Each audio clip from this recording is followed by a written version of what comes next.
Balaji exam study में आपका स्वागत है। आज की वीडियो में मनोविज्ञान के 20 क्वेश्चन एंड आंसर लिए गए हैं जो कि C TET, UP TET, super TET, MP TET परीक्षा में पूछे जाते हैं। तो पहला क्वेश्चन है, संज्ञान किस बुद्धि के सिद्धांत का हिस्सा है। जो संज्ञान है वो किस बुद्धि के सिद्धांत का हिस्सा है, तो मैं बताऊं ये गिलफोर्ड का सिद्धांत है, याद रखना है। हमारा राइट आंसर कैसा चला जाएगा, सी के साथ, याद रखना है सी के साथ। अगला क्वेश्चन है, 8 वर्ष के सुधीर की मानसिक आयु 10 वर्ष है, उसकी बुद्धि लब्धि कितनी है, तो वो 125 है, याद रखना है 125, डी राइट आंसर हो जाएगा।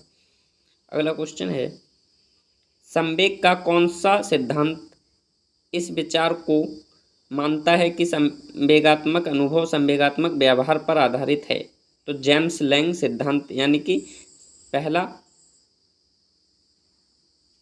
ए राइट आंसर हो जाएगा। अगला क्वेश्चन है, किसी इच्छा या आवश्यकता में रुकावट पड़ने पर उससे उत्पन्न होने वाला संवेगिक तनाव कहलाता है, जो है कुंठा कहलाता है, याद रखना है बी राइट आंसर हो जाएगा कुंठा। अगला क्वेश्चन है, कोहलबर्ग का सिद्धांत निम्न में से किस विकास से संबंधित है। जो कोहलबर्ग का सिद्धांत है वो नैतिक विकास से संबंधित है, याद रखना है सी हमारा राइट आंसर हो जाएगा, नैतिक विकास। अगला क्वेश्चन है, थॉर्नडाइक का सिद्धांत निम्न में से कौन सी श्रेणी में आता है। जो थॉर्नडाइक का सिद्धांत है ये व्यवहारात्मक सिद्धांत की श्रेणी में आता है, याद रखना है व्यवहारात्मक सिद्धांत की श्रेणी में आता है, हमारा ए राइट आंसर हो जाएगा। अगला क्वेश्चन है, सीखने के वक्र किसके सूचक हैं। जो सीखने के वक्र हैं वो किसके सूचक हैं, सीखने की प्रगति के सूचक हैं, याद रखना है सीखने की प्रगति के सूचक हैं, तो ए राइट आंसर हो जाएगा।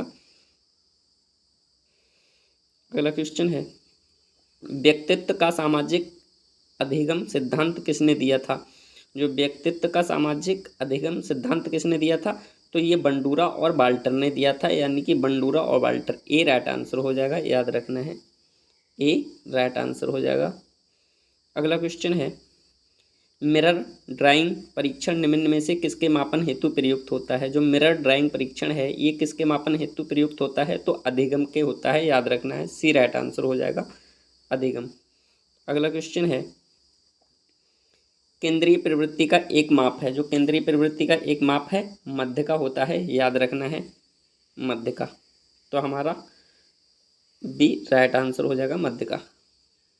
अगला क्वेश्चन है, निम्न में से कौन शेष से भिन्न है।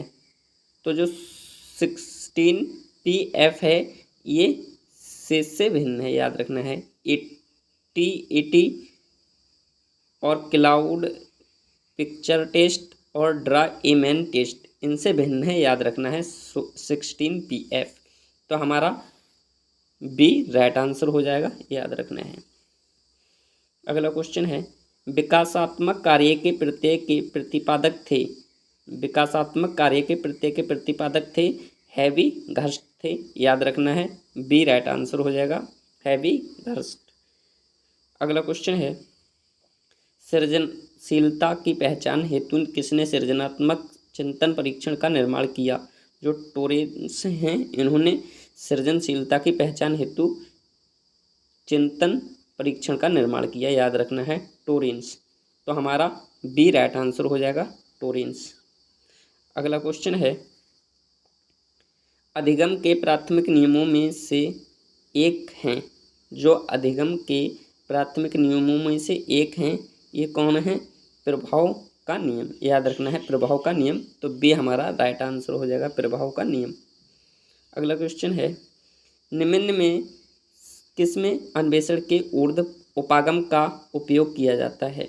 तो केस अध्ययन का किया जाता है, ए हमारा राइट आंसर हो जाएगा ए।